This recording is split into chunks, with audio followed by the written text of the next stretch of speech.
Today I'm going to be telling you the story behind the famous Elena Ruz sandwich. Elena Ruz was a wealthy Cuban young lady who frequently ate at her favorite restaurant called El Carmelo in Havana, Cuba.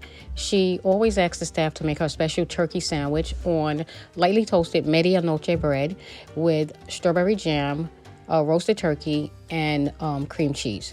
She had to explain how to make the sandwich so many times that she just asked the staff if they can just put it on the menu to make it easier, and they obliged. Déjame contarle una breve historia sobre el sándwich. Elena Ruz era una mujer mudana de Cuba que siempre frecuentaba el restaurante El Carmelo. Ella pedía un sándwich especial de pan a medianoche. Se sirve caliente y ligeramente tostado con mantequilla, queso, crema, mermelada de fresa y pavo asado. Tenía que explicar cómo hacer el sándwich tantas veces que pidió que pusieran el sándwich en el menú para no tener que explicarlo cada vez.